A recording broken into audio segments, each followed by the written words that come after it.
Yes, indeed. Hello, hello, welcome back. I live. Ignore the...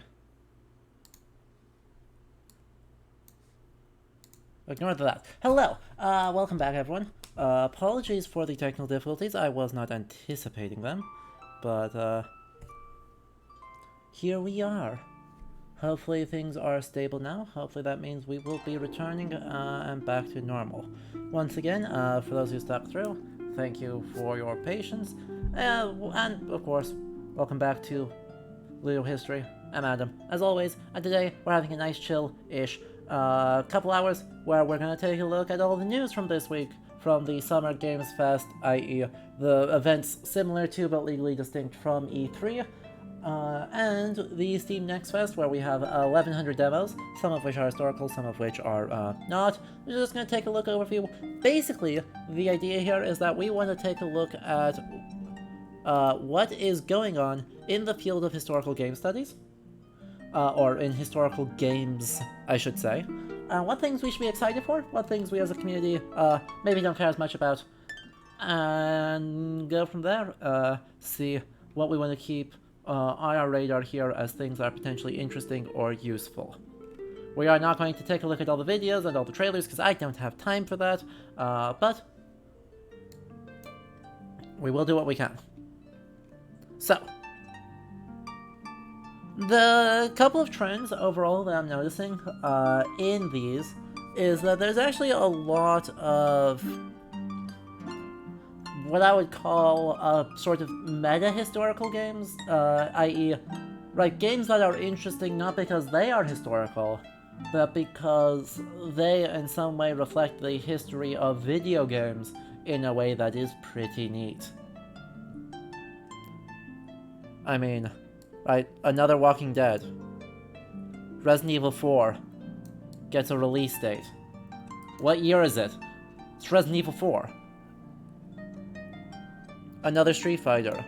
Another Walking Dead reboot after the mess that is the whole Telltale Games catastrophe. So, you know, within this, right, the PlayStation 1 State of Play did not have a ton of stuff. Time is a flat circle. See. What are actually interesting, there's a few that are actually interesting from us doing history within games rather than history of games. Well, Tunic is cute, and Stray, right, I mean, Stray is... If you haven't seen Stray...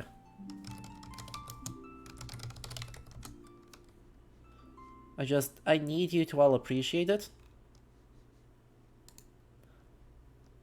This is not at all historical. I don't even care.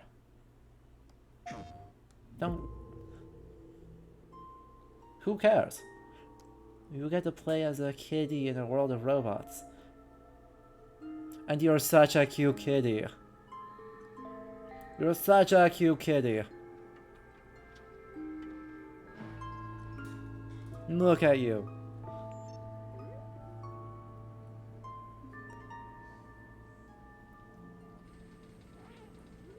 I mean, obviously a lot of inspiration here is coming from Cyberpunk. I think this is the old trailer. But right, a lot of influence coming out of the cyberpunk genres of the 1980s. You can see these huge neon colors. Very harsh view. Roughly looks like actually more Japanese script. Right, kind of, I guess, pseudo-Japanese. Reflecting Cyberpunk's fear of East Asian cultural supremacy in various points, but also you get to play as a cat. Literally, all the cyberpunk and the history of cyberpunk that is relevant and interesting to this game, who cares? This is you.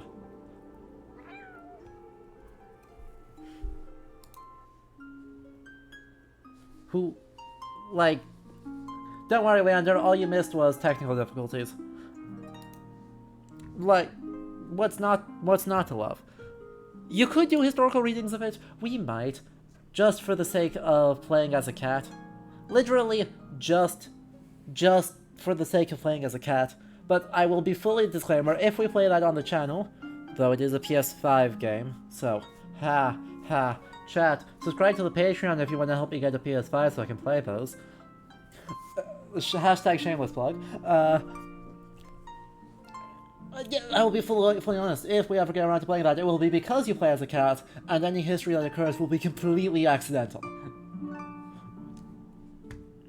In the same vein... Oh, Leander. 23 months. Okay, fair. We are 1 month away from the glorious 2-year anniversary. In the same vein as playing as a cat, Tunic. It's so cute. I gotta play the demo of it at PAX here a couple months ago, and it is adorable. It is very much Zelda, right? It is just Zelda. But you play as a fox. You play as a teeny tiny fox, and I love it. Another one, though, that, is mostly interesting to think about the development of the Zelda-like isometric dungeon crawler genre. More so than doing actual applying historical methods to the game, the world of the game itself.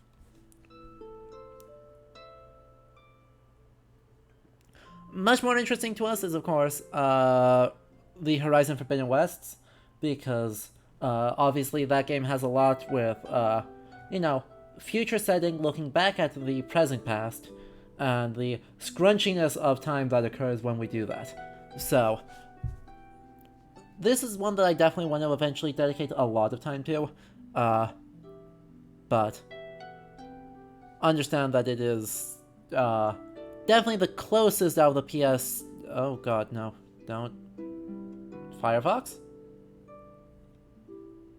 Firefox. Chill. Firefox updated recently and I think it broke everything. There's no way. If we have to swap over to Chrome, I'm going to be irritated. Because I try and minimize using Chrome, because, privacy. Data collection, etc. But yeah, right. Horizon Forbidden West is definitely the most interesting to us, with a second shout out to Final Fantasy 16. Alright, let me open up the same windows in Chrome, see if those are going to run more stably. Because I don't like that we're lagging. I don't trust that we're lagging. And I don't want to crash everything again. Like, there's no way this is running this unstably from yesterday. There is no reasonable way that this is running so unstably from literally yesterday.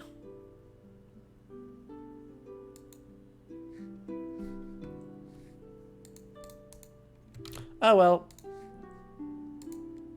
Here we go anyway.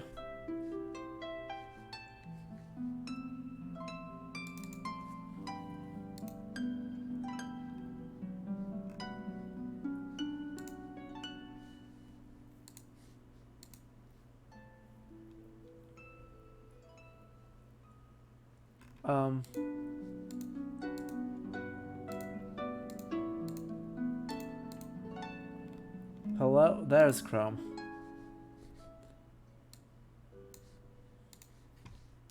Chrome is evil, but Chrome might be stable, and that is honestly the same thing. Hey, look at all these ads that I suddenly have that I didn't have before. Haha. Can't prove anything. So much for the, yeah, KJ, I've got it all set up the way I like on Firefox, but since Firefox appears to have, busted Firefox crashed again? Like, full crashed? Good lord. Close those windows. So it's just got one window that has to stay open and do nothing. Anyway, so much for the one. We have got through one whole thing in the last 10 minutes. We love that. Let's see, was there anything interesting in here? I haven't gotten a chance to look at the limited run game showcase, which are just things that get physical releases in, guess what, limited runs.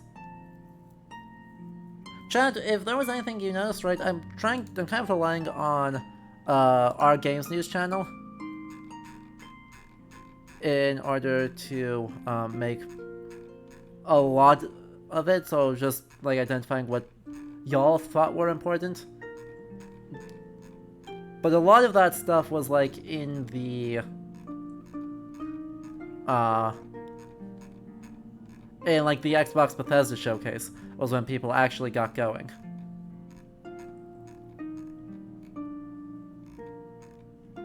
Let's see. Was there a whole lot?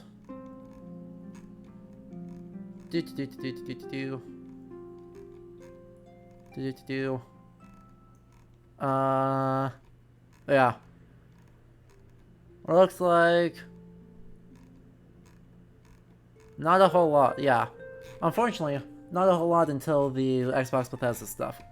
Anyway, where are we next? So I haven't got a chance to take a look at any of these. Chat, if any of you know that any of these are, like, kind of historical, definitely let me know. But, like, my sense is, I bet if we do this, it's gonna just say... Coming soon to PC and consoles. Jack was enjoying Interesting. his retirement. Okay. Another one that is, like, this weird meta history, looks like. I'm not even sure what it's getting, like, literally don't know what this is. But obviously there is historical references in this. It's just we don't necessarily think of them as historical because, you know, the 1980s? The 1980s is not all that long ago, but at the same time, that is technically a historical period. And the pastiching of both the styling of the 80s, the ad style of the 80s, and the actual content referring back to the 1980s matters. Same vein, right? Presumably a Blade Runner is going to refer back to the 1980s. Bill and Ted's Excellent Retro Collection will definitely refer back to the 1980s. An N64 game, Glover? Yeah? Yeah. So, you know, as I said, the theme thus far is definitely meta history, i.e. history of games rather than historical settings within games. Referring back to nostalgias of early video games. Speaking of nostalgia to early video games, Sonic. Moving on.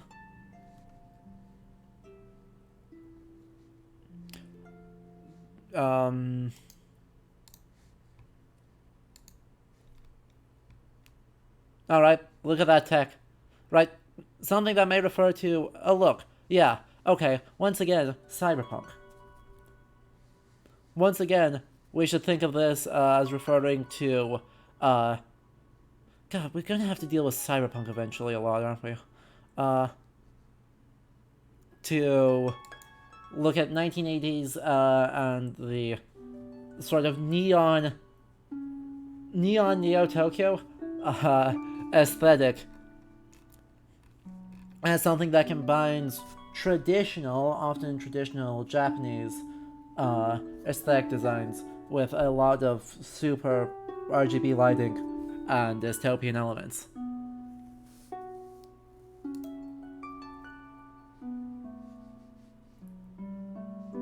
Hooray. So, we keep going into the Upload VR Showcase. I don't have VR, there's not a whole lot we can do with this, but we will take a look at just skim through here, see if anything jumps out to us. Unfortunately, with it just being a bunch of links, obviously there's not a lot I can do. Twilight Zone VR. Speaking of references to, like, later 20th century, literally the Twilight Zone. Astrum Close City. Paradise. The Nanomachine Collective, Kairos. Once again, Super Tech. We do love those.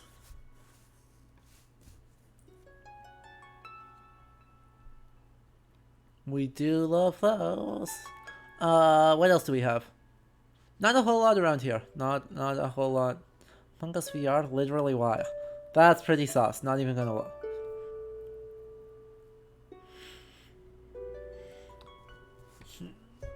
Let's see. What else do we have?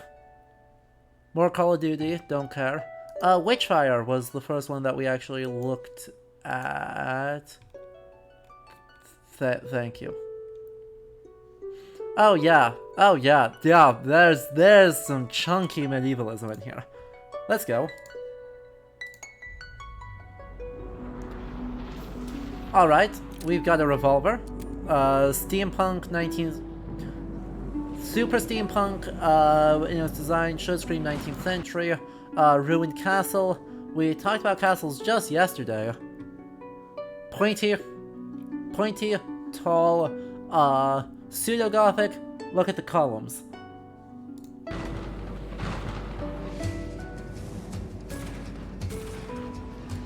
Wait.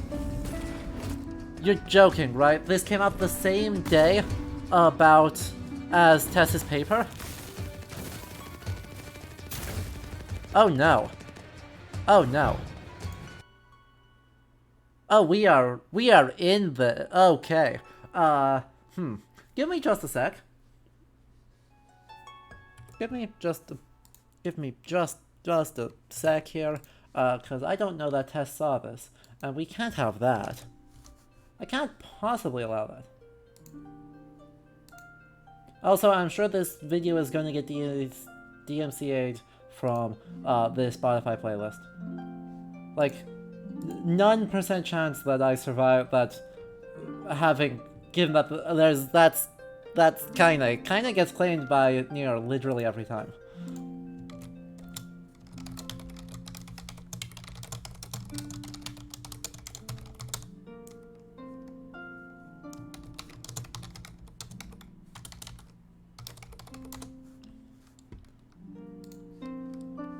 There we go.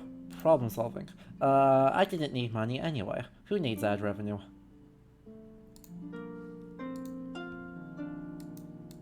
Who needs... yeah, that was just an SMG. They also have on the website a whole thing disclaiming we are not basing on anything historical aside from fonts and aesthetics, and then going on about witch hunting myths. We love that for us. Give me Witchfire. Come on. Like, we gotta recognize... Uh-huh.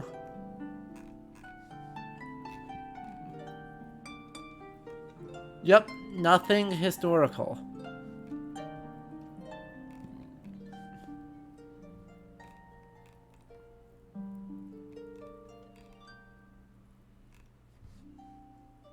Do we have a more recent thing? Do we have anything more recent? Strange and forbidden, powerful, uh-huh. Uh-huh. I mean, I'll appreciate it. Nothing historical.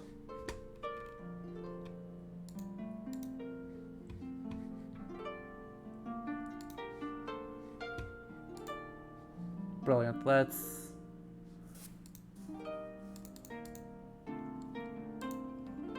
copy that. Rip my ad revenue. I do love this song. I don't even care that it gets copyright claimed literally every time. Okay. Does the true history of no and no. Uh-huh. It's all about, that's obviously a fantasy game. I mean, I appreciate this. I appreciate this. Quickly skimmed. Right, and let me quickly skim through. Uh-huh. Uh-huh. Yep. Fair. Uh-huh. Wow. Fine. They actually do seem to have done their research reasonably well. So, that's pretty cool. That's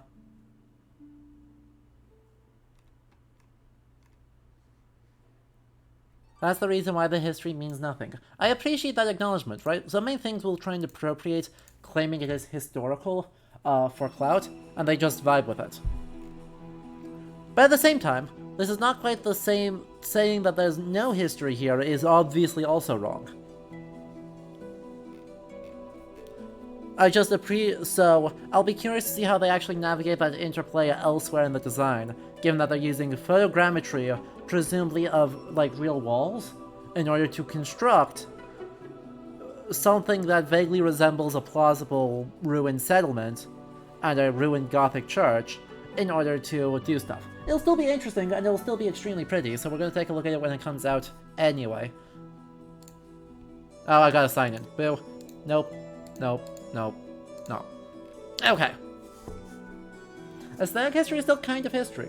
I agree with you. I'll be curious to see how they navigate that. Let's see. What else is interesting? Xenoblade Chronicles 3 get hype?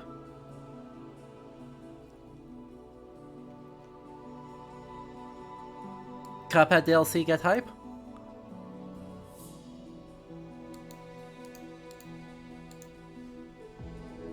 I don't even... thank you, ads. Alright, our next game is an official select. Check this out. Uh-huh. My grandfather. Okay.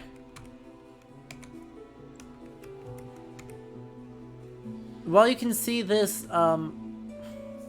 future tech, but also 1970s. Future tech, but also 1970s. CCTV. So, you know, very Bioshock life. You can't wait for Xenoblade 3. Good. I can also not wait for Xenoblade 3. Retrofuturism. Correct.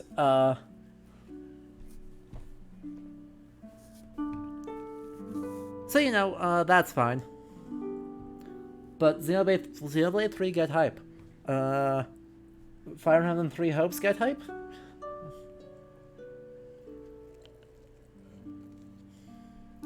In the games that are already out and that we have already played, and therefore we have already decided are historical, the cultures of Latin America includes the Catalans, the Nazca, the Taino, the Inca, the Argentinians, and Cubans. I would like to see even more. 6 New Wonders, the Pyramid of the Sun at Teotihuacan, Maracana Stadium, Salar de Uyuni, Salto Angel, Les Romanenses, and the Atacama Desert. 9 independent peoples, 15 new events, and a bunch of new music. It's... the... cultures, right... humankind's approach to culture is just bonkers. I don't always hate it, but it's so hard to actually understand and pin down because, you know... yeah. They're just, like, pinging stuff together, and these things will chain together in interesting ways, but in ways that often erase, you know, extant descendant communities. Right, like, that's why I'm actually kind of happy that they don't have, Maya as a culture group here, because, you know, there are Maya peoples who are still alive. And portraying them as a past people and a specific past moment historical culture, even with their ascending mechanic, no, don't love it. So, you know, they at least seem to have put some thought into that, sort of, and it just is the next thing. Nightingale is in fact next. Them's the rules, you noob. Back at the Game Awards, Nightingale looks funky. You're alone in the realms, I'm afraid, the portal. No, give me that again. Give me that again. You're alone in the... I mean, what's not to love? Realms What is not to love about this whole vibe?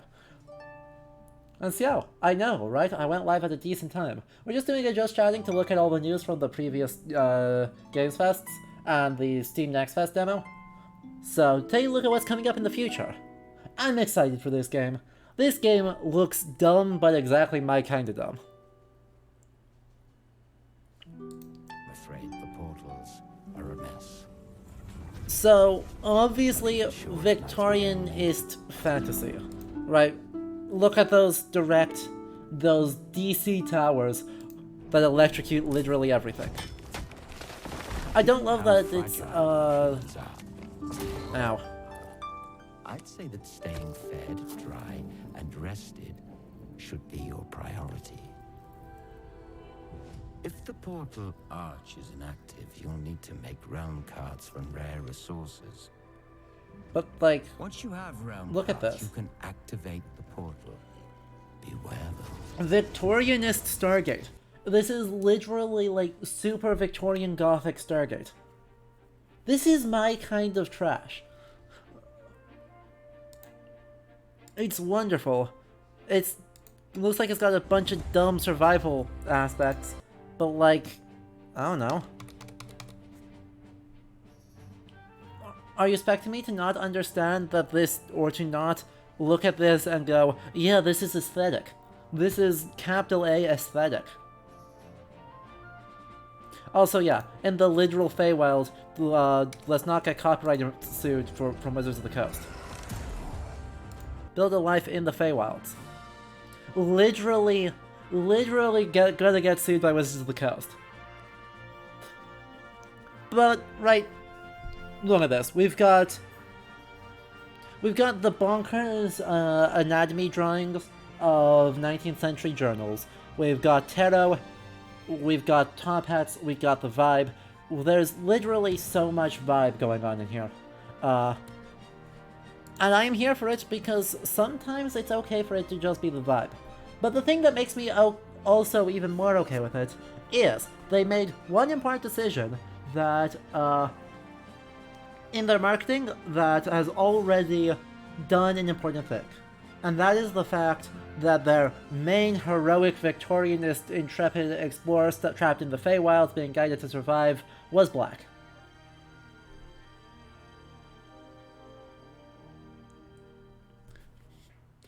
Immediately. Thank you. I appreciate it. Good.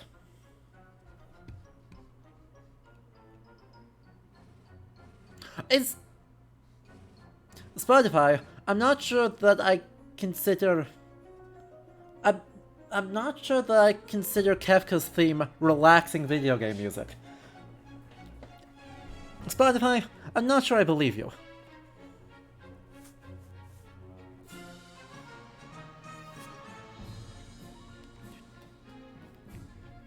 It is a bop, but that's fine.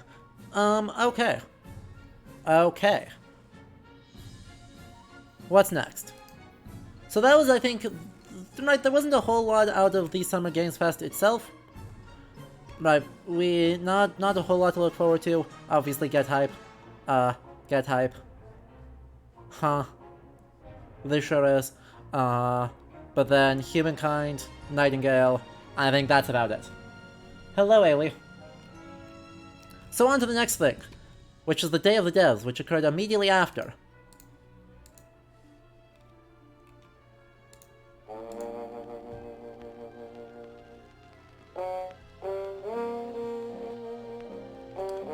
I mean, 1-bit graphics. 1-bit graphics. Where you play as a fly. Or 2-bit graphics. 2-bit graphics where you play as a fly.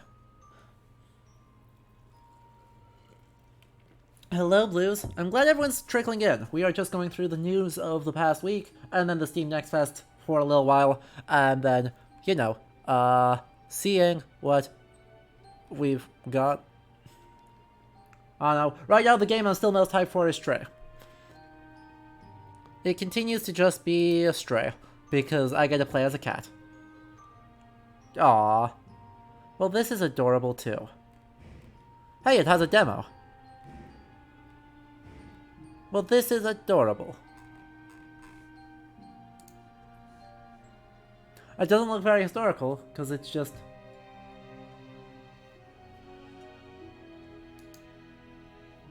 Are they live now? Good shout. We will go bother them when we all finish up. Also, you know, Monument Valley is another great, like, historical adjacent game. So, another great one. So let's see if this has anything.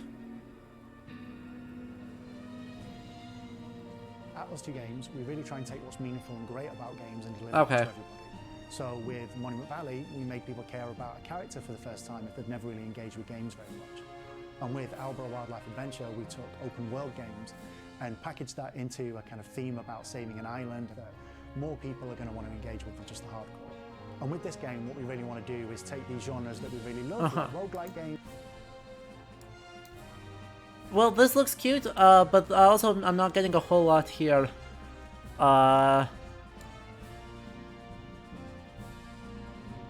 Yeah. This looks like it's... Maybe it's like historical in the same way that Pyre is historical? Right, I mean, it makes sense. But, right, you can see this like floating dream-like historical question mark, vaguely like childhood-like, right? So 1980s, again, shocking, that's when a lot of the people now high up in the games industry were kids, and engaging with that history. Could be interesting. We'll want to keep an eye on it.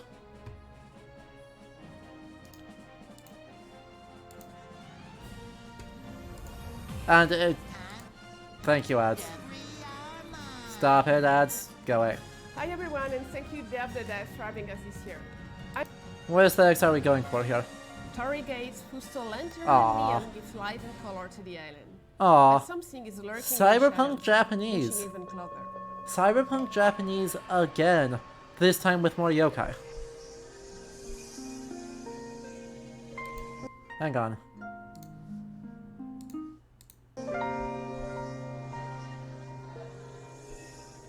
This looks kind of great. Fox and Frog Travelers is developed by Rias, an illustrator and concept artist that came up with the idea for it, based on one of his illustrations. This looks great.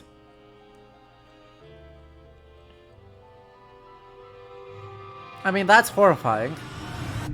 But, you know. Fox and Frog Long Journey Through the Night. That's fine. Thank you, this dude. Glad you stopped in. Sorry you can't stay the whole time, but I appreciate it.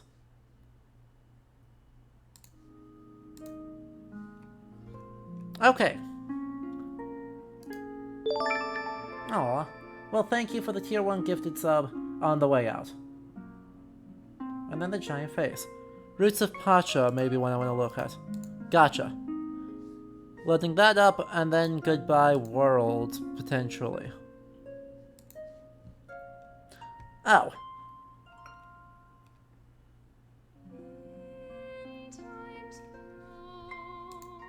Nope. Oh, while I hear you, game, and I love Fire on the 3 Houses soundtrack, I also hear lyrics, and we can't have that here. Huh.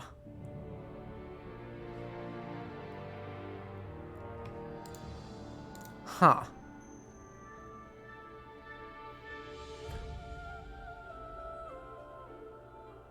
Huh.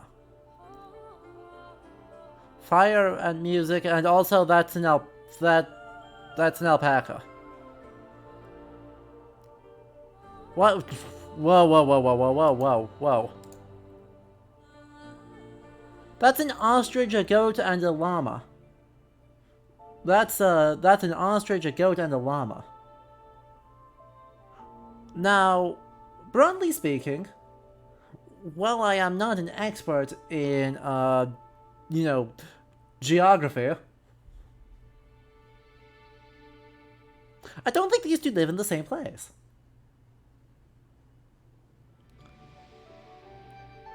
Also, Swiss Family Robinson much.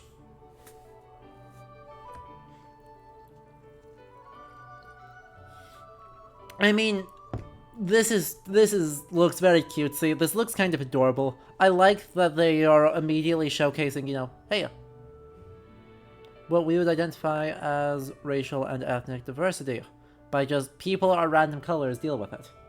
But yeah.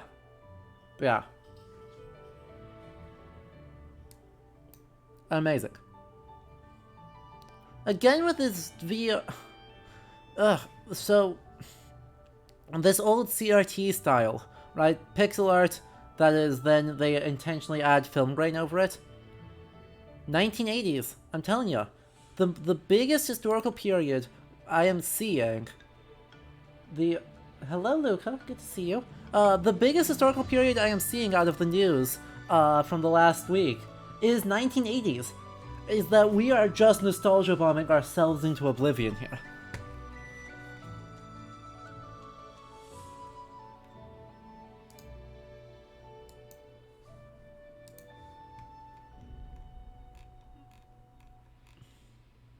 Yep, that is literally storybook medieval.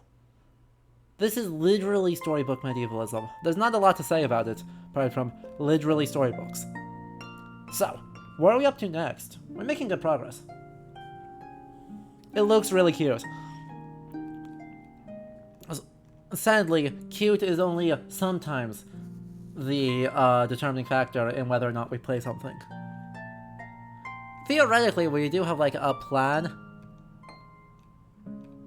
Doesn't look like there's a ton of stuff here. I'm not seeing like there's a ton of stuff. Is that a River City Saga based on the Romance of the Three Kingdoms? Is that what that looks like? Product not yet rated. Yeah. What's going on here? 19th century steamboat Lovecraftian. Don't think I don't see you.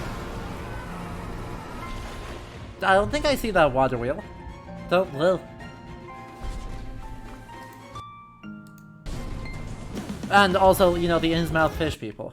The Innsmouth fish people kind of give it away. So, Lovecraftian, let's chalk that up onto the list of things being added. It's almost like anthropogenic climate change is an ongoing concern.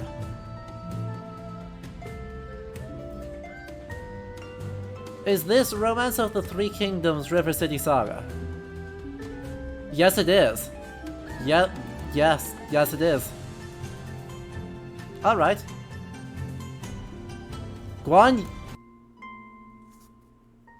That's how they're doing Guan Yu and Lu Bu?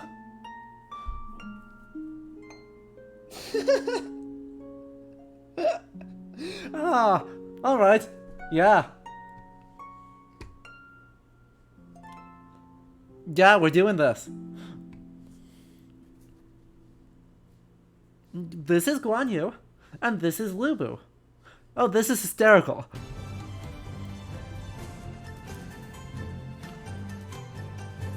Oh, this is amazing.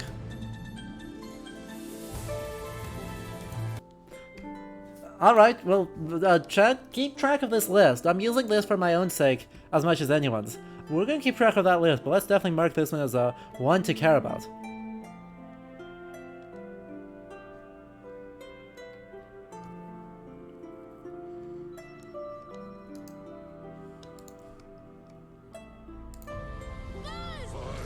Stop it. Stop it. Disney, I don't care. Disney, I literally don't care. Okay, spaceship, Yep. Okay. Nothing there. The vibe there does not give me a whole lot. The question is, does anything here... Car insurance from Liberty Mutual, I customize everything. Like Marco's backpack. Stop it, ads. You know, Redfall used to look like it was straight out of a postcard. We'll get to Redfall It's later. been 5 years, 6 months, and 11 days since we settled here. Also robots. Ongoing mission. Robots. Okay. Okay, that's fine. That's fine. Looks like that's about it. Nah, okay.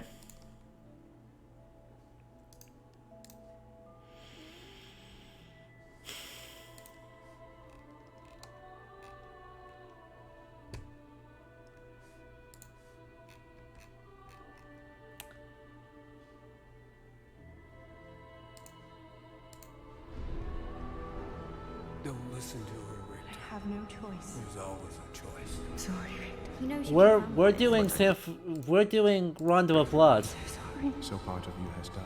We're looking for someone called Belmont. We're doing Rondo of Blood.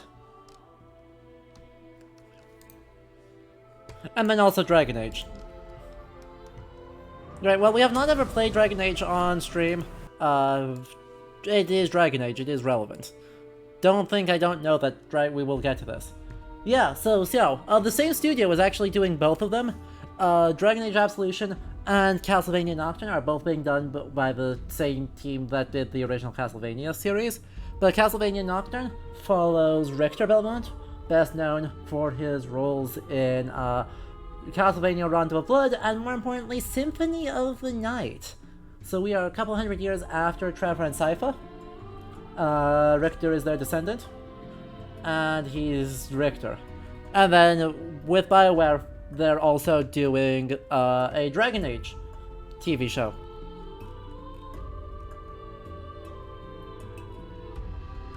So, you know, that's fine.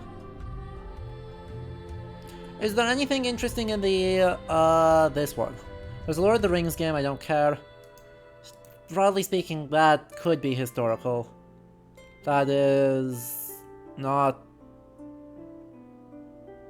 Okay. That is not historical. Technically Shifu is, but not really. I'm not seeing anything here. I'm not seeing anything there.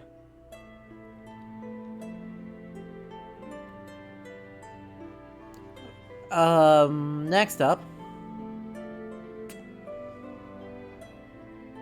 We'll get to Plague Tale Requiem in a moment. Rebecca, we're just gonna skip you, don't worry.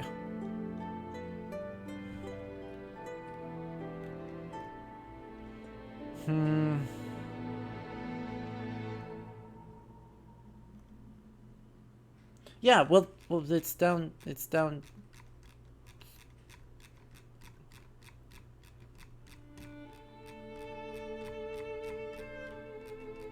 here.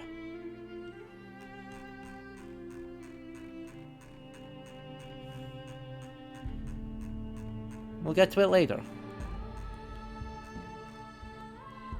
Do we have anything else interesting here?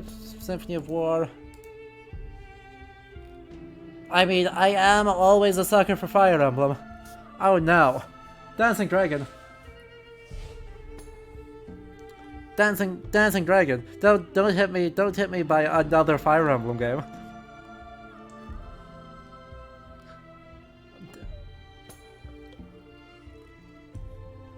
But given that we kind of abandoned even FE4, I think we're not going to hit this one.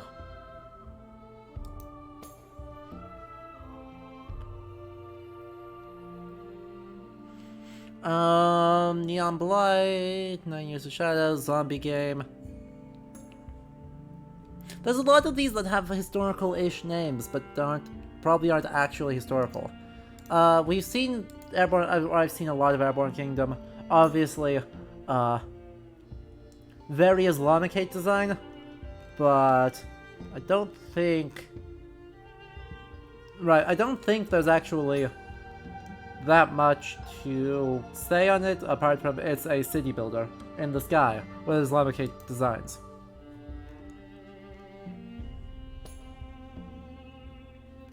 I know, there's a lot of bamboozling happening with these names. Just shoutouts to Cat Cafe Manager for having the good cat content that we need. Alright, that's pure fantasy. That is pure Zelda-like fantasy. Alright. Next up.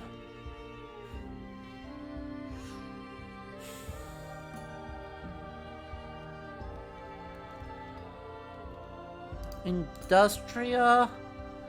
This were my final cut. This one's important. When this one comes out, we are going to play it. There will be a massive content warning for when we do, because this war of mine.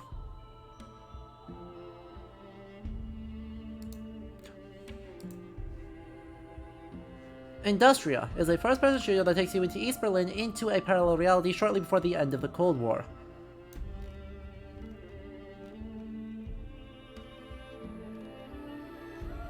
So, it is in basically 1989, basically? Yeah. But... You said Terracotta was too. Where is that? Terracotta Steam page. Oh.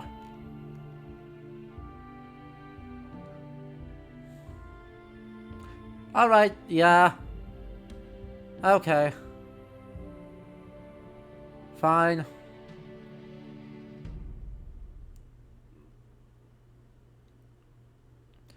This seems to be... Oh.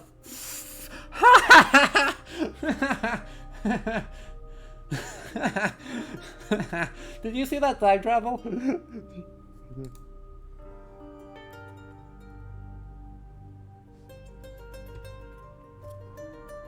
Chat, I'm switching over to here just for that.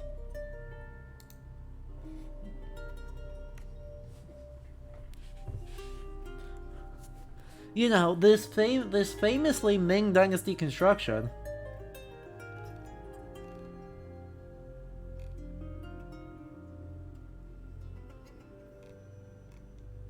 Alright, see ya, Ailey.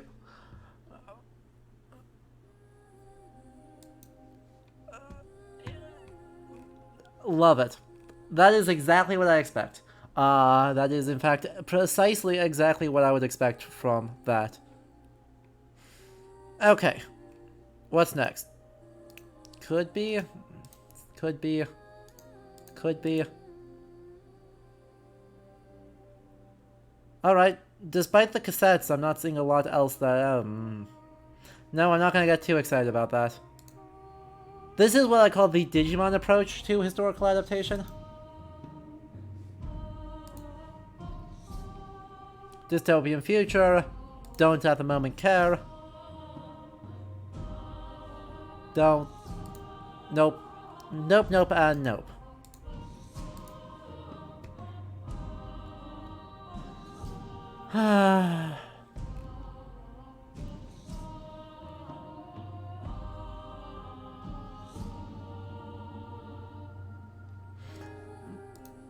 Lovecraftian medievalism. Okay. Sense of aura? Where was that?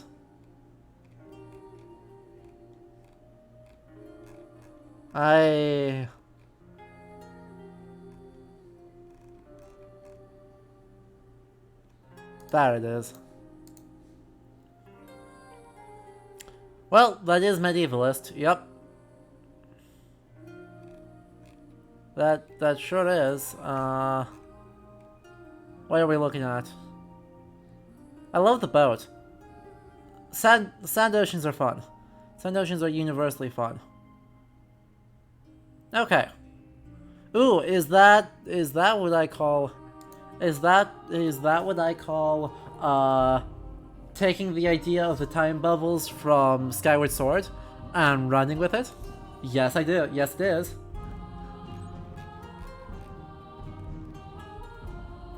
Big fan of that, honestly. Wasn't this one something? No. This is... Okay, another sci-fi fantasy space. Okay, I think that's it for that, maybe? Yeah. I mean, you get a little bit of the same, right? Repair ancient structures, so you get that bit of historicity in it, but that's about it. Okay. So who's next? Wholesome Direct has so many games. Has so many games. I wish there was more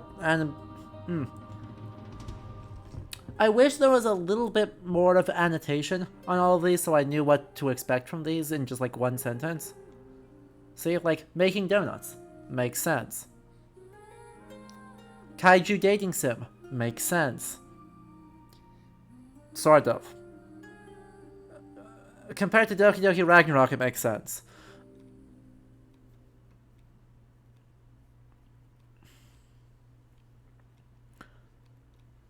So many things. Holy moly. We're just checking stuff out. We're looking for things that are going to be historical of relevance to the channels, yo. Right? Things that look cool, yes, but also things that are potentially relevant to the channel.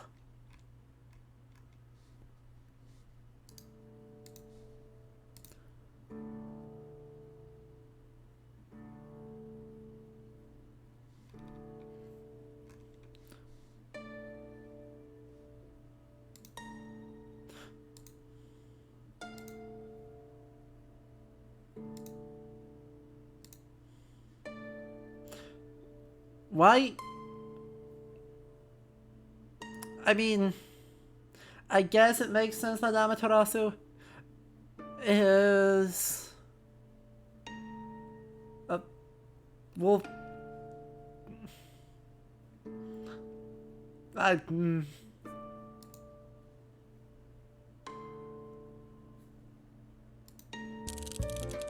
Yeah. Yeah, no. Cat girl Amaterasu.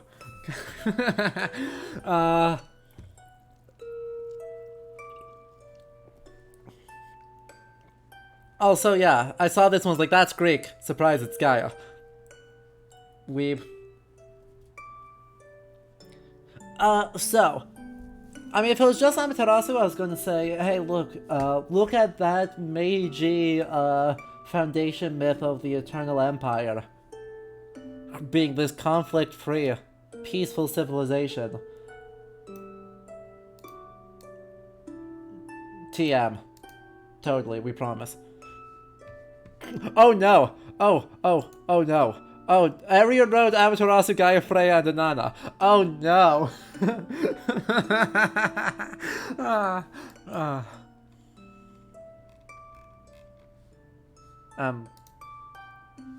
Thank you. Thank you for the details. Alright, put it on the list. Put it on the list, Raptorus. That's what the VOD is here for. I see you.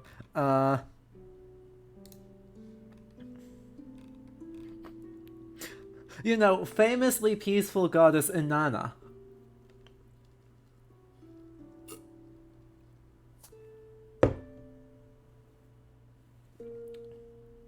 Freya with the blonde hair, blue eyes, we love to see it. I know.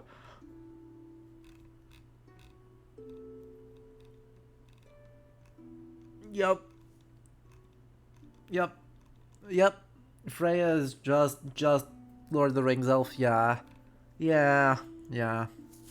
God, it's so funny. Famously peaceful goddess Inanna.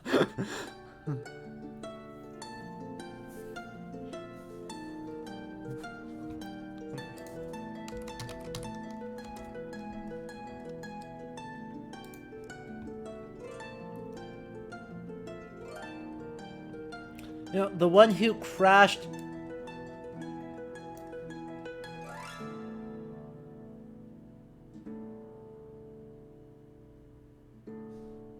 The one who just crashes Ereshkigal, right, breaks into the underworld to just ruin Ereshkigal's day for no reason. Yep.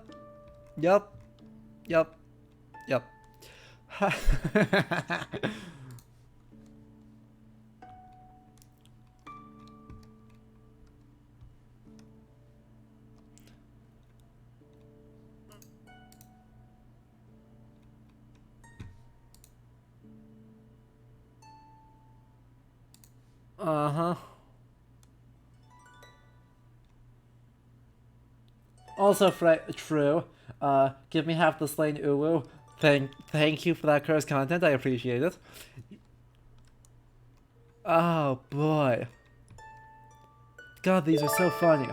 Oh, good lord. Seattle, thank you for the 5 tier 1 gifty subs. I super appreciate it. And, you know, Scabba Snowfall. We genuinely love to see it. Right? We love to see most things ironically, but also we do love to see it. Because this game was awesome. This game was wonderful.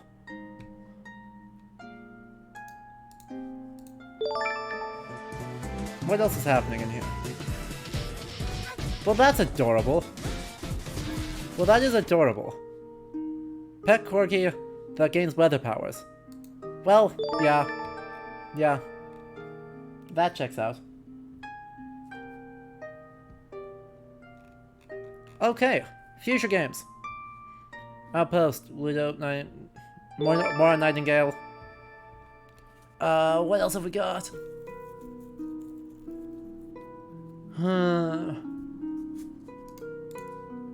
Enemy of the State. Set in the world of 1920s crime lords. You're an aspiring mobster trying to reach the top during the Prohibition era. So, Al Capone. Right, literally 2024. Hysterical.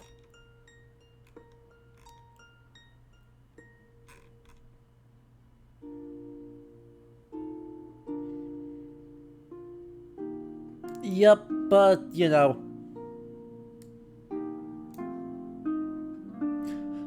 The joys of E3 life. We'll see this literally never. So... Prohibition. Such a terrible, terrible idea. Yep. Yep. Random point-and-click adventure. Okay. Looks nice, but... I mean, a lot of these games look lovely. They're just not quite what we are interested in right here, right now. You know? Like, guess what? Cyberpunk? Well, this isn't even really Cyberpunk. This is more of just, like, Japan with a tech assassin. Tech ninjas. Lovecraftian Gothic. Lovecraftian, yeah. Lovecraftian Gothic.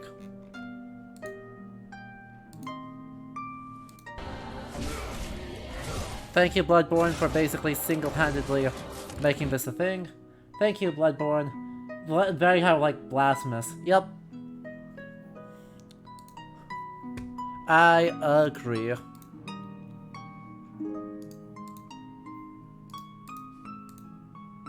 There anything actually interesting here? Literally just be a necromancer. Alright.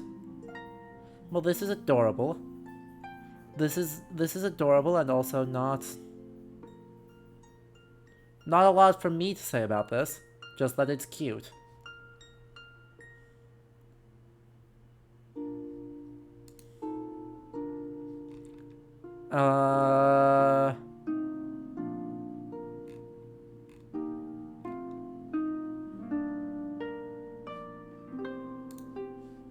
We are 0 for 3. So many good cute games. So many good cute games. I absolutely agree. And so, right, even though the ones that we're picking, we're looking at and we're immediately leaving, it is not due to...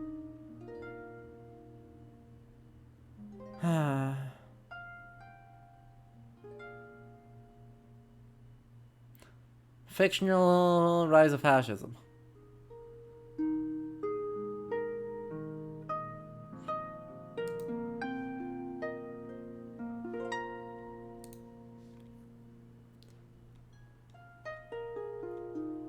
I would not be surprised if we saw it last year.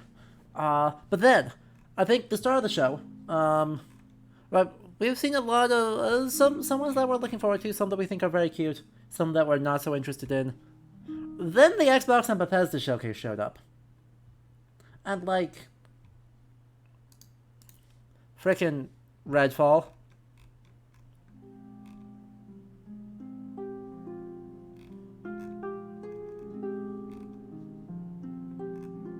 Frickin' Redfall exists. Redfall looks actually super fun. And I will be very curious to see how it does. Oh yes, also there is a Moomin game. Snufkin Melia Moomin Valley. Redfall looks super fun. That would be a fun one to do multiplayer. Just get a gang together and go through it and watch as I get distracted by the Massachusetts Colonial Era Museum. Repeatedly. Several times. Y'all have to carry me through that. Silksong lives, get hype. Frickin' Hollow Knight Silksong isn't dead.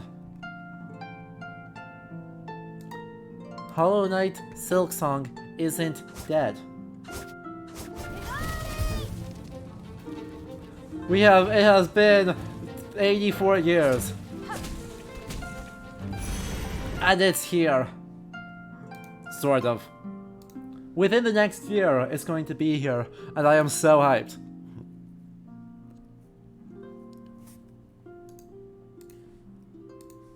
Then, thank you. Plague Tale is getting a next one. Plague Tale is getting a sequel. Plague Tale Innocence was super interesting. Plague Tale Requiem looks much stranger.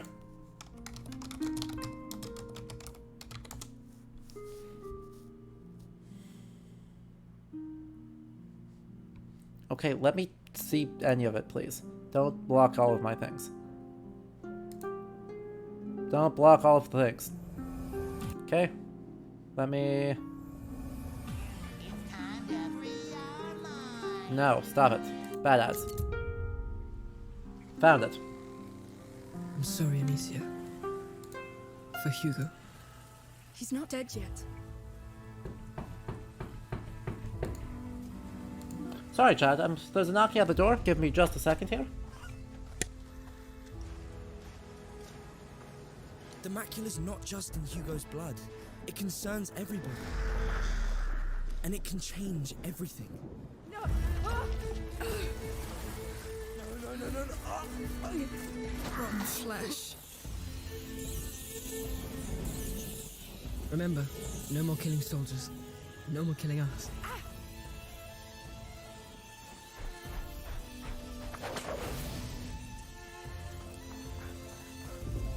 Look out! There's a killer around here. One of our men has been murdered.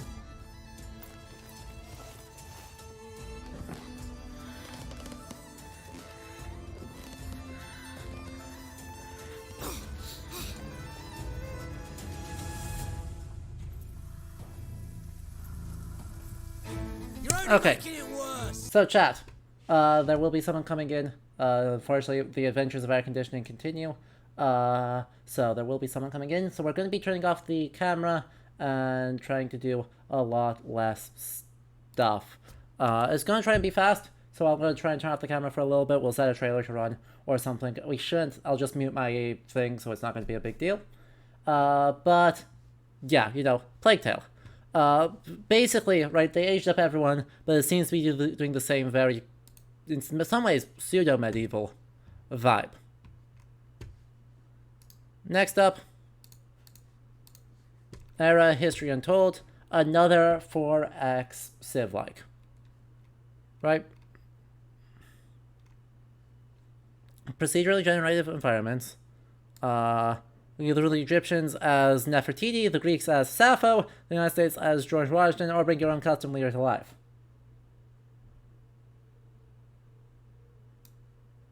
Sappho. That's the Greek as Sappho. It's not entirely clear what genre it is, it feels very Civ-like. So yeah, you know, that's a game. Elder Scrolls Online got an expansion, that's neat. Flintlock, like New World.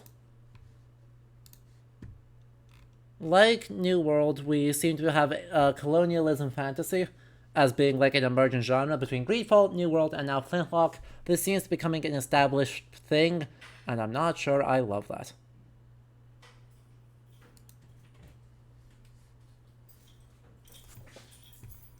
Alright, Jeb. Let's find the trailer, and then we'll set that to run, and then my camera's gonna go off for a while. Don't worry about it.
Play it day one with Game Pass.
Gatorade Fit. Healthy, real hydration.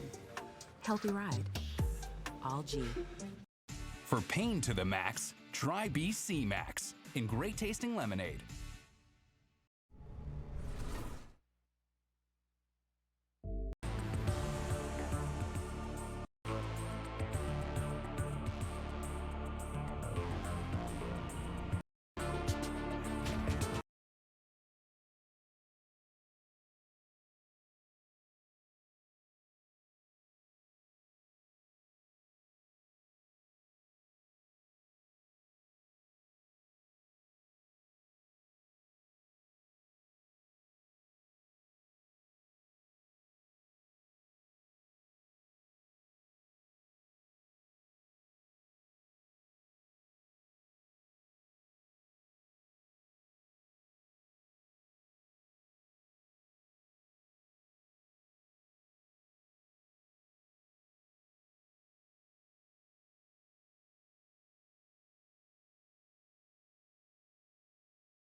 I live.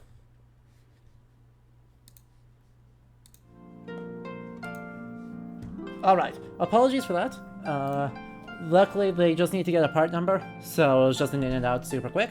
But I appreciate y'all's patience for it and for sticking around through it anyway. We highlighted a couple of things in the off time, but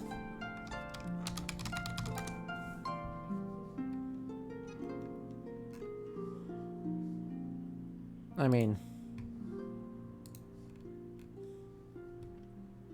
Stop it. Right. You can see it. You can see it. An ice cold take. Oh boy. An ice cold take on a day like today where it's so hot and humid is difficult, but I think the ice cold take is that this is gonna be good. I think the ice cold take is that this is gonna be good. If you do not know, this is made by Obsidian Entertainment, i.e., you know, the folks behind Fallout New Vegas. Set in 16th century Bavaria.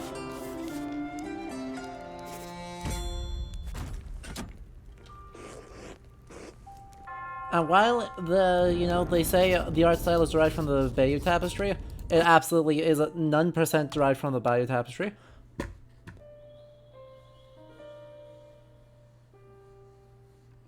This is also Pillars of Eternity. Yes. And the director of this game is Josh Sawyer, who is a person I have a lot of faith in, just broadly speaking. As a human being and as a game creator, everything I've seen suggests extremely thoughtful and ridiculously well-read. Also, like, ridiculously well-read and genuinely, like, academically interested in medieval history and historical games. So, it is the emo pan. But like, this is set in 16th century Bavaria, and is in, obviously, stylized versions, but stylized versions of manuscript art from 16th century Bavaria. I almost want to give this almost a bit more tapestry-like work, but this is the right vibe. And we have the first game that I am aware of that actually pays attention to the hours of the day. Prime, terce, sexte.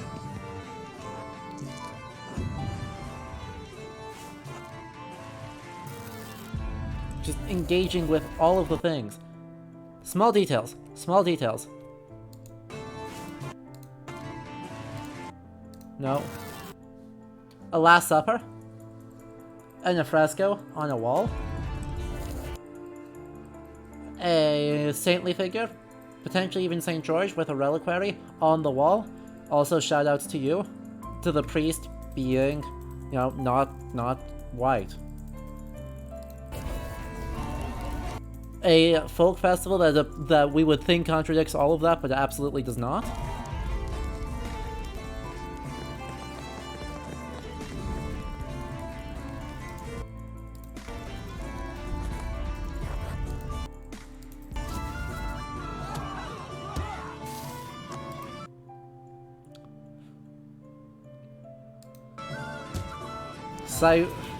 Astrological-ish ciphers? Yeah. Yeah. Oh yeah.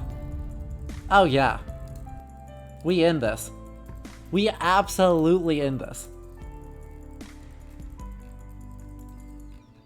Oh yeah. Right. This is the single game I am most hyped for, like surpassing even Silksong. I am excited for Pentiment.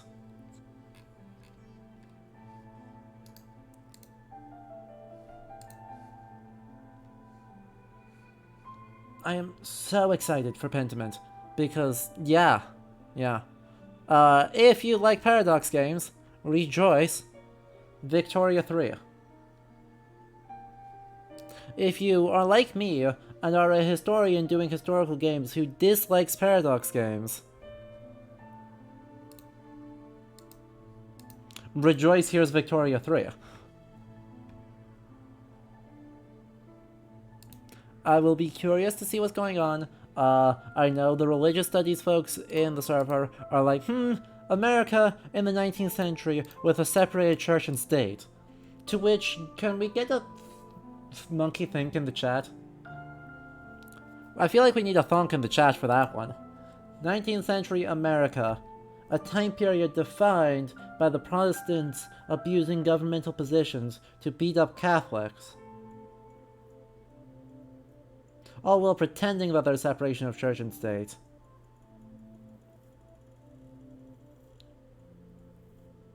Yep.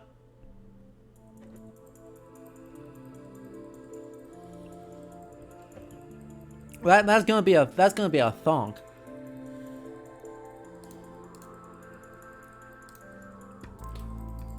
And I think that's close to it. Oh, also, no, Fallout 5 is apparently existing. And the other important thing, we are getting a sequel to Dragon's Dogma. If you have never heard of Dragon's Dogma, here we go. This is Buzz Lightyear. This is not Dragon's Dogma. Stop it. Stop it. Dragon's Dogma is a weird game. Dragon's Dogma is a weird game. I don't even know how to sum up Dragon's Dogma if you have not seen Dragon's Dogma before. But yeah, Dragon's Dogma is one of those super experimental, like, AA RPGs that didn't do super well, but was absolutely a cult classic.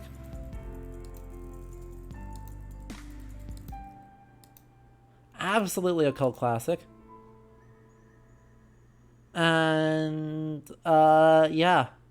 The sequel is in development, so hopefully they, you know, make it, but make it better. And then the other thing, Dragon's Dogma 2 announcement trailer, the other thing that is super relevant and important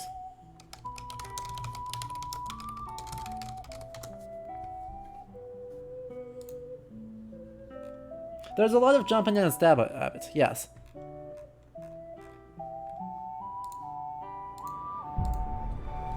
What we've done, that's set in stone.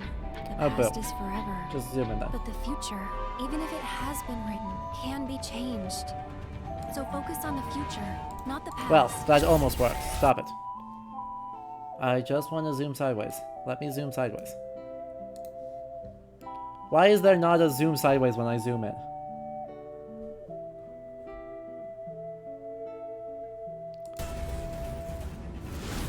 Well, because this is a shitty version. Just fine. Thank you. Regardless, I think you got the point. I think you've gotten the point. Final Fantasy VII Rebirth. They're also remaking Crisis Core in the style of Final Fantasy VII Remake. The mobile games are coming along great. And yeah. And Integrate gets released today. Final Fantasy VII Remake Integrate gets released on Steam today. So, you know, there's all of that. All of which is to say, well, you may be like, you know, this is a history games channel. I don't know, would Final Fantasy VII count as a historical game? To which I say, harsh but fair, and also screw you, I make the rules. And then spout some nonsense about, right, mythological adaptation, yoinking names, yoinking aesthetics. Nibel, right, main city in Final Fantasy VII is named Midgard. Okay, Midgar, but Midgardr? You want Norse adaptation? Literally right there. It's not the most JRPG to do that, but it is a JRPG. And then, on top of all of that, all of those games, all of those announcements, we have something else, known as the Steam Nextfest.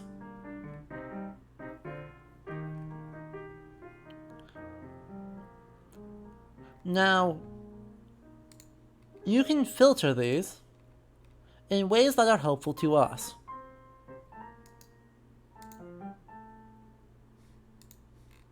Did that actually filter by historical? that did not actually filter by historical.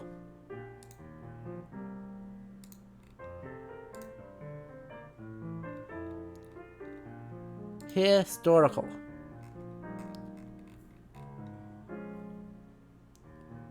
Fellow Game Studies PhD gave you a non-academic book about the Norse myths that inspired Final Fantasy VII. Exactly. There obviously is a lot. Luca, you remember Sakusa Junido when he came over for that Mythology Stova talk?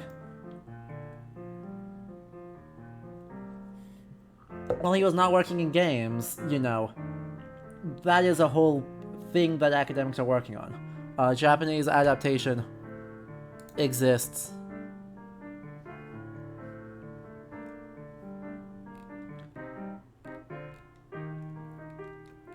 What a sweet guy. But right, like 1980s gets a tag. A lot of this is going to be because special attention to authenticity and fun. You know, I never love that statement. It was a weird time for modern tank combat games. Modern tanks, focus on fun overall. You mean they don't want... You're saying that they're trying to make a tank game that doesn't get hit with, leaking classified documents for its historical or for its military inaccuracies? Again. For the third time. For the third time that has happened. But right, most of these look like they are... Okay, 1980s Vaporwave, yeah. 1980s WrestleMania. Late Communism Contraband question mark. Vaporwave. Pixel style, therefore 1980, or like, I guess 2-bit style, therefore 80s question mark. Don't even know why that's listed at 1980s. I guess because it's like vaguely Vaporwave itself. What a mystery. Well, 1980s seems to mean Vaporwave on this. As far as I'm concerned, this looks pretty much like it's just 1980s either means really simplistic pixel art, Rambo spin-offs, or Vaporwave. That is unsurprising. But my favorite thing, I mean, firstly, shoutouts to clearly medievalist.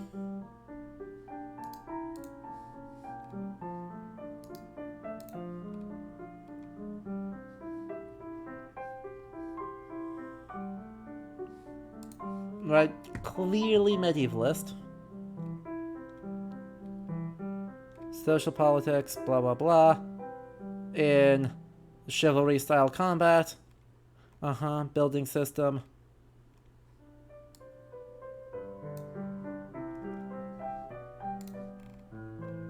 Yep, battering rams.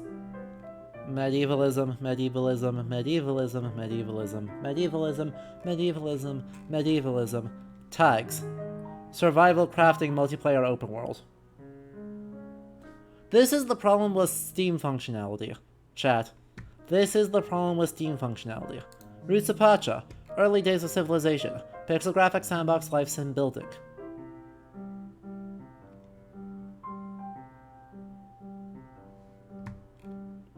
You're waiting for someone to make a piece of 80s themed popular media where everything is the ugly shade of brown everything in the 80s actually was? True. True. Meanwhile, the top thing on the historical filter is Terra Invicta by the creators of the XCOM Long War mod expansion.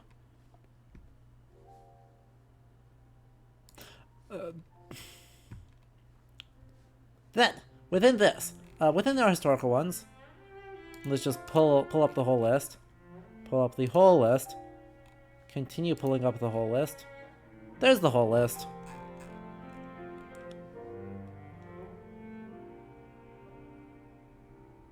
Ballads of Hongya.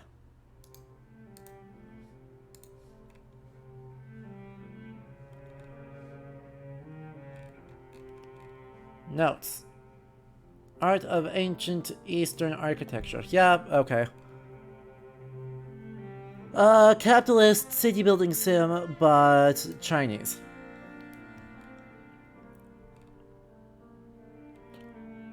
Well, actually that's...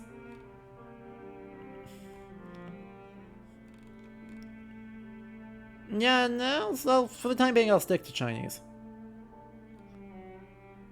Aww. Oh, look at that.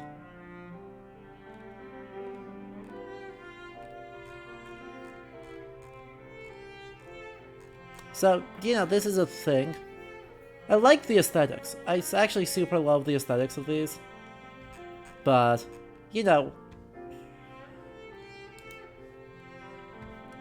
Fine.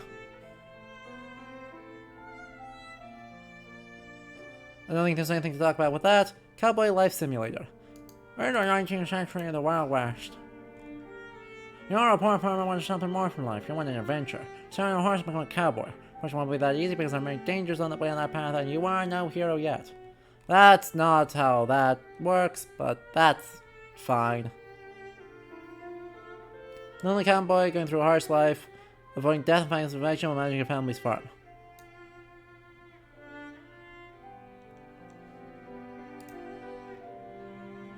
Okay, coming back to herd them on wide pastures.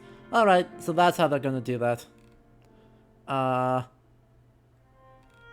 They may actually be going into the cattle herding side. I know, a cowboy game where you actually manage cattle? I don't know. I don't know what that cow part of this cowboy means.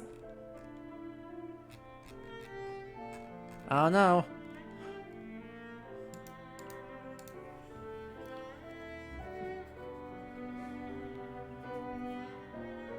Tragic. Now, I'll be curious how precisely they try and land that in. You know, the eternal thing with cowboy simulators is how much of it is going to be Buffalo Bill's Wild West show, and how much of it is going to be the, like, 15 years in which actual cowboys were pretty much a thing.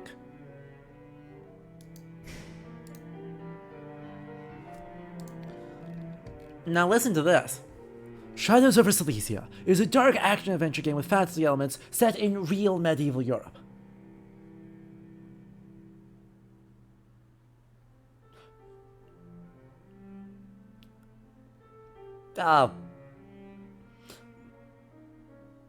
Chat, do you notice an oxymoron in there? With true historical events in the background, you can mainly expect challenging puzzles and difficult battles, but also stealth scenes and important decisions. You'll come across possessed devil worshippers, sexual demons, and beasts from hell, as well as creatures well known from European mythology. Europe is in the middle of religious upheaval, and many preachers predict that the end of the world is near. The year is 1428, and the Hussites have just set on their Silesian campaign. These heretics appear to be the biggest threat in the kingless country. But the true evil of a completely different kind is lurking nearby, and it does not intend to engage in religious disputes. You will experience everything from the point of view of the two main characters. Heineck, a grumpy Hussite hetman who doesn't hesitate to swear or mess around with anything, and Lothar, a hospitalier knight, a man of good education and manners who stands alongside his brethren in the front lines of the Silesian defense. Each has their own motivations and views the world around them, and different equipment and abilities. Their fates will soon become intertwined. Will they face one another, weapon in hand, or forge a fragile alliance to stand shoulder to shoulder against a far worse enemy? No, right, the oxymoron is, of course, the fantasy elements set in real medieval Europe.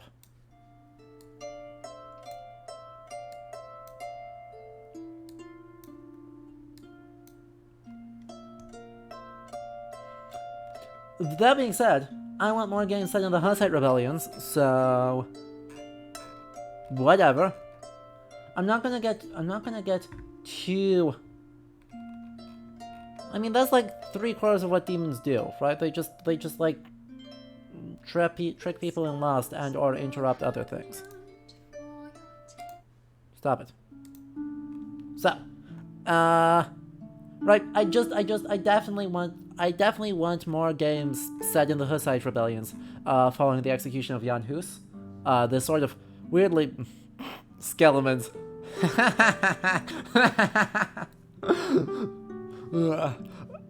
Set after the execution of Jan Hus, a Bohemian preacher and Reformation advocate. So it's like a proto-Reformation heresy that is going to be, yeah. Demons are also supposed to teach Pope's astrology, obviously. Come on.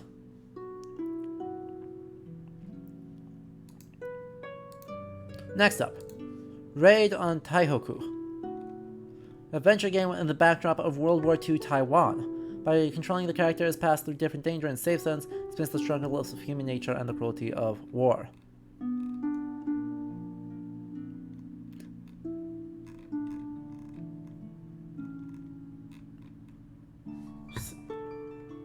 Hey, Xiao.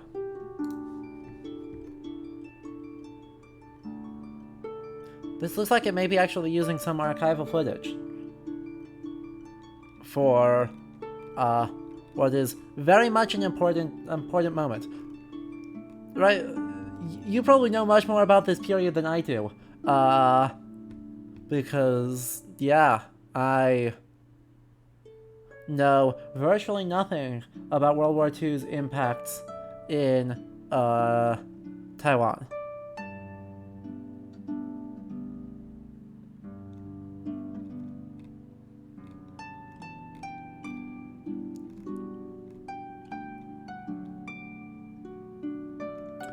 I like the style, though. I love the art style.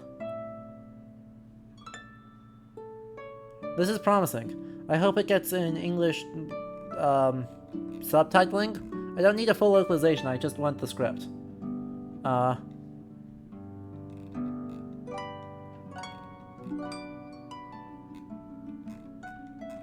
It could be really cool, though. I'll be really... this is another one I want to keep on the radar because it does look interesting.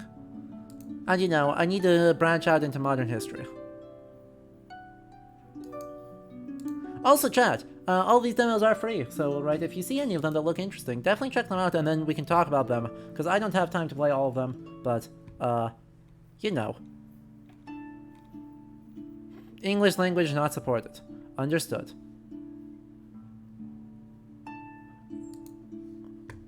Another place, though, the thing I'm actually noticing in this particular round of Steam Nextfest demos is that there is a lot of Chinese. There's actually quite a lot of Chinese lens experiences between this one, this one sort of maybe, and this one, right? It's like the indie historical scene is trying to exist in, or is paying a lot of attention to at least what is aesthetically China. Which is not something we saw reflected in the bigger announcements, which is neat. Meanwhile, Monuments Flipper, looks like it's actually extremely unpleasant to play because it's super nitty-gritty, but is in practice weird. Professional Monument Excavator. You choose one of the world's greatest monuments and restore them to their former glory.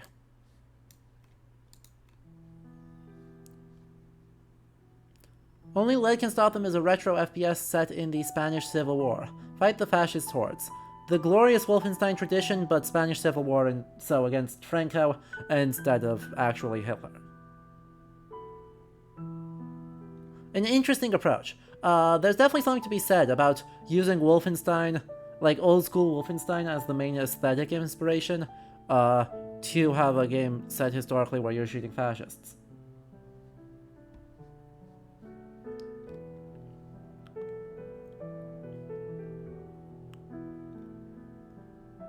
Hey look, Rise of the White Sun is one of the deepest political simulators set in the Chinese warlord era. Praise every significant faction of 1920s China, the Kuomintang, the Chinese Communist Party, the warlords, and even the masters of the Green Gang.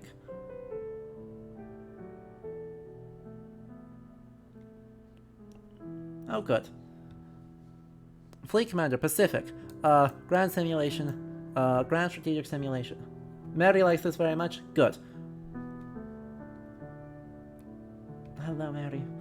Oh yeah, this is what we call a touchy subject. Right here. This is good. What's fun about this one, actually, Value Foundation played a bunch of these yesterday. This one, every character actually appears to be a historical. Well, they aren't really exploring that in this. Right. Fu Xiaoan, Li Baozhang. Like, this is... Every character here is a historical person active in this period. And they're doing not all that stylized tracings of photographs of those people. And that's not something you necessarily see in historical games all that often, because if they're all real people, then their history already happened, and exploring agency in that is sometimes weird. So, you know. There's that. Veil of Dust. Survive in the deserts of 1860s Oregon. There isn't a desert in 1860s or... Huh? Oh well.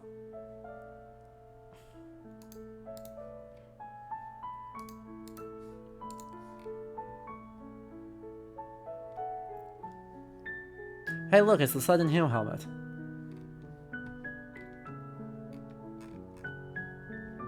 Blah blah blah, yes, yes, yes, yes. Oh boy. Fine, it's fine. It's all fine. Mercia.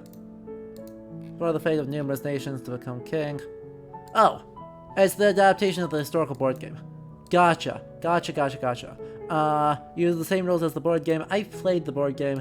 The board game is, neat, but also very outdated. Like, don't worry about it.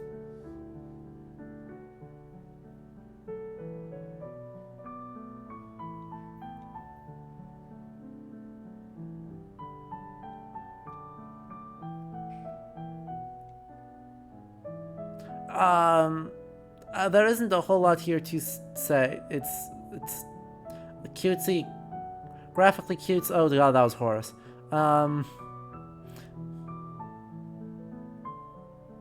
Yeah.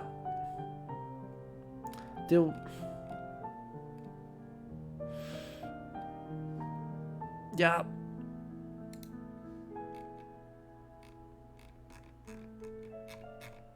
I'm much more curious about this.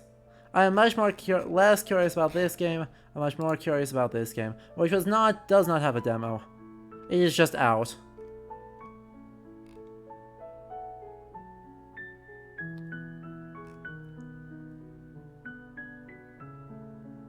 Which is Merlin Lovecraftian horror. Arthuriana Lovecraftian. Which is something. I need to get up or buy that game. Yeah. Historical game of the suburbs of the Cold War in South America. Join the resistance, solve challenges, and make your way through Santiago, the capital of Chile, in order to start the military dictatorship from 1973 to 1990. That should be Pinochet's. That should be Pinochet's dictatorship. So, hey, it's something. Also, these two are going to group together, despite not really being that similar. The My Inca Tech is strong. The My Inca Tech is strong right now. This one just has, like, the sun calendar all over the place. Like, this one has the Tenochtitlan sunstone.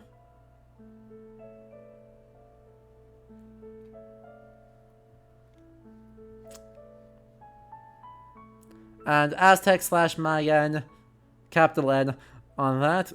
Hack and slash. Yeah, I've got a feeling they aren't researching this one particularly deeply. The Frogs is hilarious. The Frogs is extremely funny. We played the demo for it last time around. I assume it's not that different. But it's the Frogs. It's Aristophanes with like Terry Gilliam style art animation, which we love. What else do we have? What else do we have? Oof. Grief Like a Stray Dog. What if World War II Depression Russian novel? But video game. Historical fiction visual novel set in the early 17th century as a privateer light novel.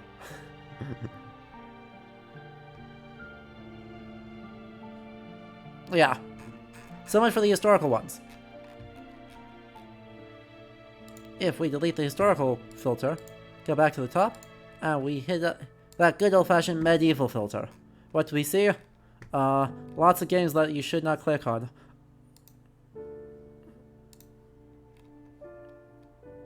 Really very little, right?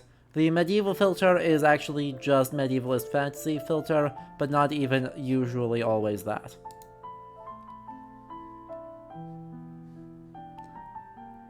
Literally not even usually always that. There isn't all that much to say about it, which is always sad to me, that the medieval one is, inspired by works like Redwall and Ironclaw, but less production value. So, yeah. The medieval filter is basically used, the medieval filter is basically useless, which is always sad, but what can we do?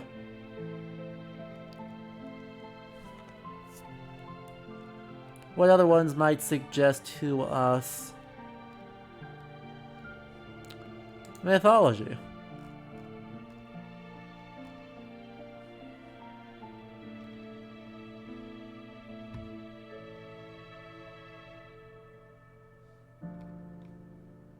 Another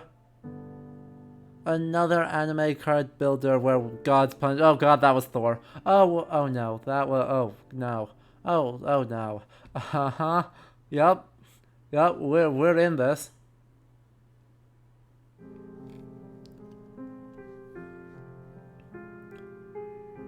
Twilight's Final Judgment is a noir turn-based RPG. Will explore 1940s New York, where the secret elites of the world are the Greek gods. Project Utgarther. I wonder if that's Norse.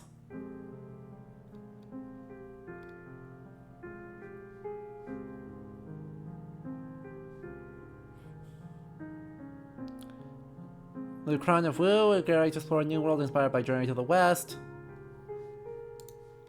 Is this just a parkour game, basically? This is basically just a parkour game, isn't it? Oh. I mean, I'm amazed by how easy it is to make games that have beautiful environments. But, yeah. Yeah. I think that's about all there is to see in this. There's some things to look out for, definitely. This one I think has broadly been less impressive than some of the other Steam Nextfests, but it has some steep competition. Right, I think it's absolutely fair to say that there's some extremely steep competition here. But, you know, take a look through all those. If you see things, please do let me know in the Discord. So that way we can actually talk about them, get a list of things we want to keep our eyes out for. Because I do like highlighting smaller games, right? Historical games are not only being made by big companies, and so being able to take a look at how smaller companies with lower budgets are trying to adapt and what they find important in the medieval past and the historical past is a lot. Yeah, there's definitely some things to keep an eye out for. I think obviously the winner, Pentiment is clearly the winner of the things we're looking out for, though. Like, it's not close. it's not even really close. And then there's the ongoing pseudo-historical or historical adjacent games are coming in. But largely, I think what we're seeing mostly is that right now the interest in historical aesthetics is mostly 1980s. And so I think relatively attributable to the borders of communicated memory and the nostalgia bomb of senior designers or people trying to break in after their adult life or after their adult lives, as like traditional paths of adult lives become less than fulfilling. Return to breaking into the past to games and gaming with 1980s styled things, because the tools are now really cheap to make that styled game, and it is nostalgic and sometimes interesting. Also, we're totally going to play Stray in order to talk about, to sum up all of the cyberpunk and the 80s, 80s cyberpunk borderline vaporwave style. We're just going to play Stray. We're just going to play Stray. Assuming it gets a PC release, and or I can suddenly afford the PS5. But yes, I think that gets most everything. So, kiddie game, yeah. Kiddie game. Anyway, as always, I hope you enjoyed this. Brief overview, right? Couple of hours, not too bad. Apologies for all the technical difficulties along the way. Big thanks as always to our patrons who make this possible. To help support the channel, you can head over to patreon.com/ludohistory and help us out. Otherwise, we'll be back Sunday, as back on schedule, back for usual. I hope y'all are excited about the state of historical games, because I think there's a lot coming up. You vote Kiddie Game as the main game of the channel. Look, if it's PS5 exclusive, y'all are paying for my PS5, what can I say? I don't have one of those. They're expensive. I don't have $500. But yes, we'll be back with the Greatest Attorney Chronicles on Sunday. Yeah. We're gonna see how far into it we get. There are 4 investigation parts to that case, so it's a doozy. So I hope you won't do that. But yes, I believe the Save Ancient Studies Alliance is live, so we are going to firstly pull up their account so I spell it correctly. I'm gonna send you all over there.